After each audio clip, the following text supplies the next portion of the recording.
This is Steve. And this is Shawn. This is Acro Media's High Five.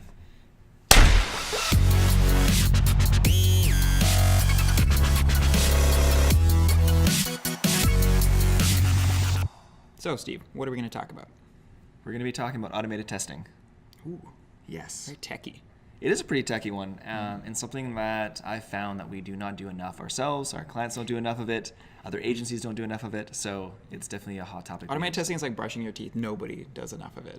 Exactly. Or flossing. I would say flossing is automated testing. Everyone brushes their teeth because that's sort of easier. Flossing is that one that you don't quite do all the time. So do you want to maybe You tell the dentist you do, though. Yes, you do tell. And that's kind of the same thing here, right? Yeah. It's like, did you QA this?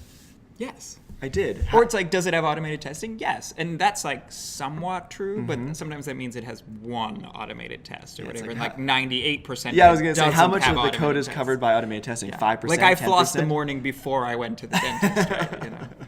Very true. So let's talk a little bit about what automated testing even is, in case someone doesn't know. And so from a layperson, I know that before you write any code, you have to write the test. What is the code supposed to do? That is a specific philosophy called test-driven development, Okay. which is writing the tests first. That doesn't necessarily have to be the way that you do automated testing. Okay. It can be written afterwards. Sometimes it's written way afterward. It's old code that gets automated tests built for it. Sometimes they're modified and stuff like that. A common philosophy is to build the tests first Yes. and then write the code that fulfills the test. The biggest reason being that makes you actually write the tests. If you have to do the first, because otherwise, once the code works, you can That's right. half-ass the tests, right? And they don't. Well, the code works, so the tests can come later or whatever, right? Sure. So tell us a little bit more then. So in what cases is automated testing something we should be doing? And talk a little bit about why it's important and when it does become important. It's anything that is going to run or that you're going to do changes to enough that the automated tests become more cost-effective than manual testing. And when we say manual testing, we're talking about like peer review and... We're talking about going through, clicking, see like a person actually testing, if I, is the tax value right? Yes. Like the tax is supposed to be 10%. Is it actually 10%? Is it applying right? Is it missing the discount or something like that or whatever, right?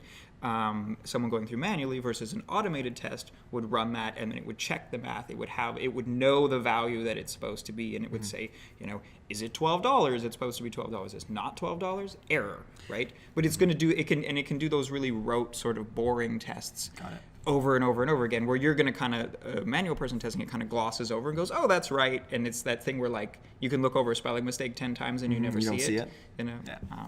So that's what it's sort of trying to solve. In some sense is this developer boredom, and then also just when you write the test, it takes time, probably more time than it takes to initially test it. Yeah, but then correct. it doesn't take any more time. Yeah, it's done at that point. You can continue running the test indefinitely every single time you develop onto that site.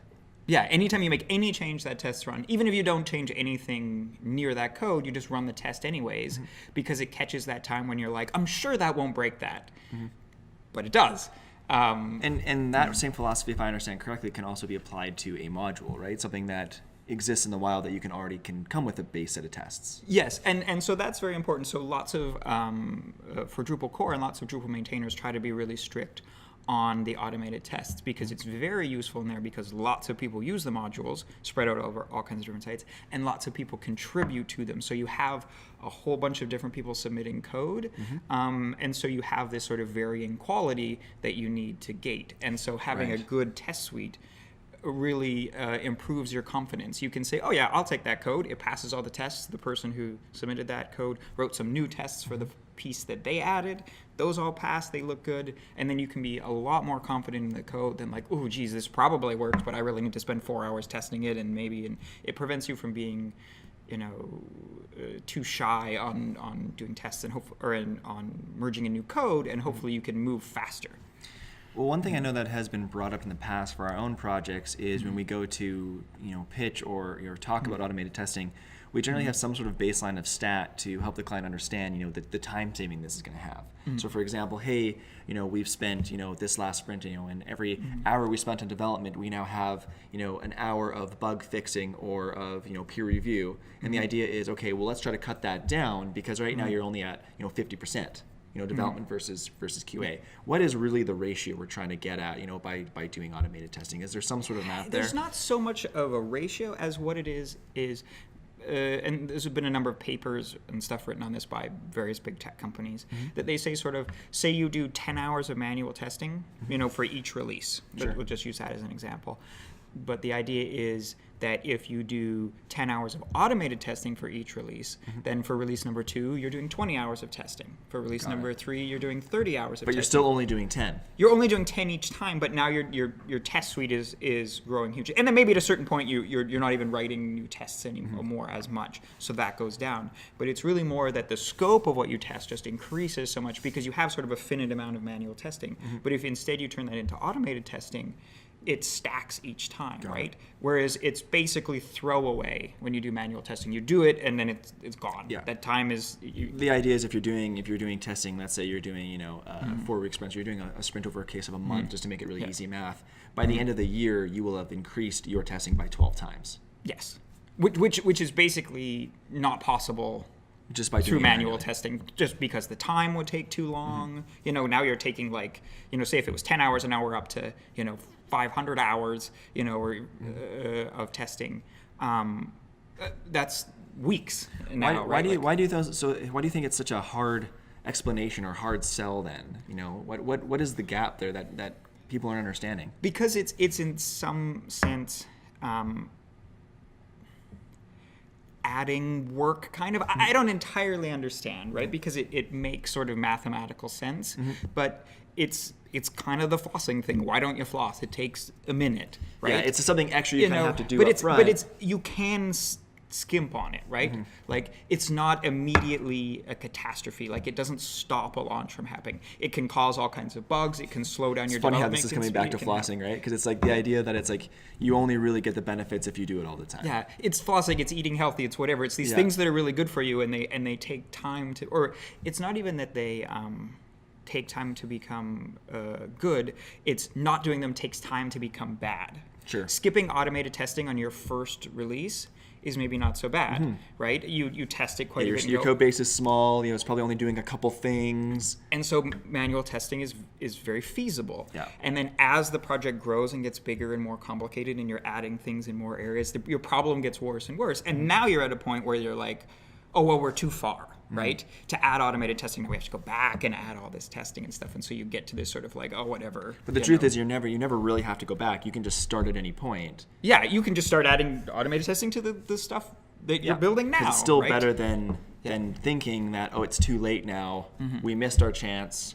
Don't pitch it to the client. Oh, the client will never understand. Or even in the client's perspective, oh, it's too late. I don't want to pay for that now. The reality is it's never too late to actually start, doing anything that's going to be proactively benefiting your website's ecosystem.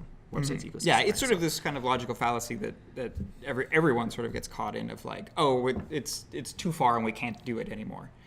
If someone was, based on our audience, if someone wants to begin automated testing, let's say they're an actual, they're a site maintainer themselves or they're an agency, what's preventing them from getting going right away? Or can they just start right away at any given point?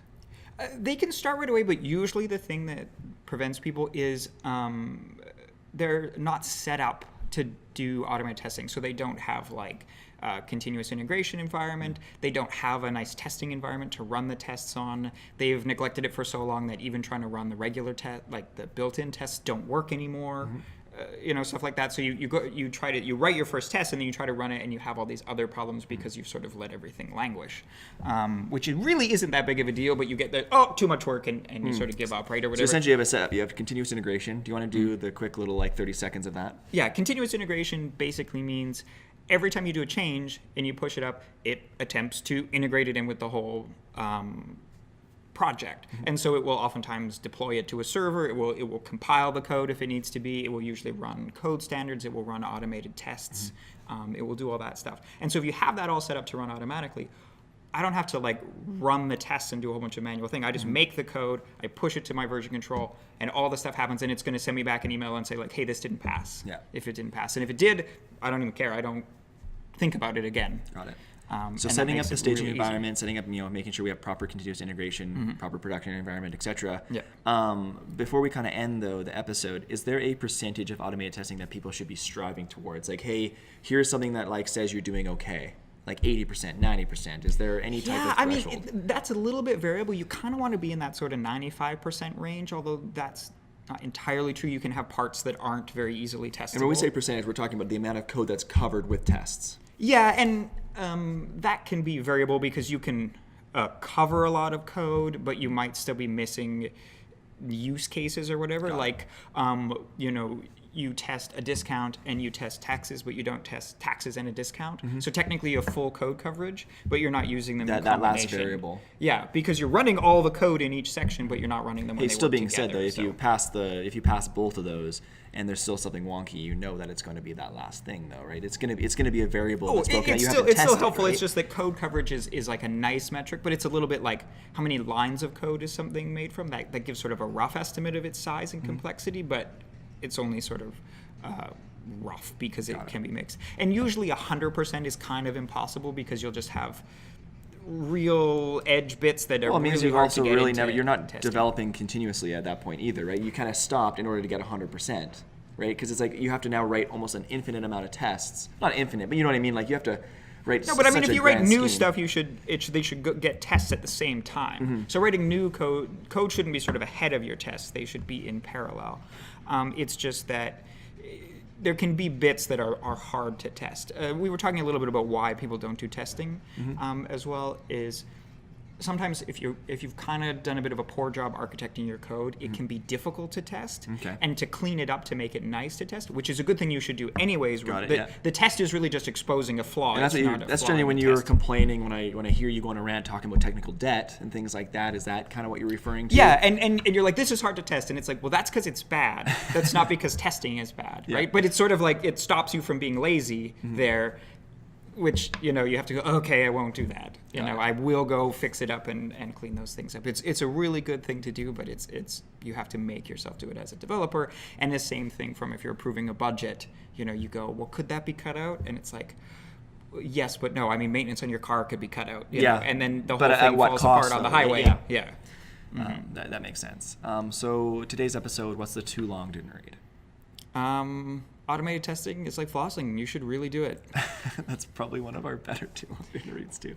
Subscribe to our channel. If you have any questions or comments regarding automated testing, do so below. If you want to disagree with automated testing, we'll delete your comment. No, I'm just kidding. We won't do that. If you want to talk with us, you can hit me up on LinkedIn, and Shawn has a couple ways you can hit him up too. We actually have an automated process that deletes your comment if it does that. So. Also, you can follow us on Facebook. You can check out our blog at acromedia.com, and you can follow me on Twitter.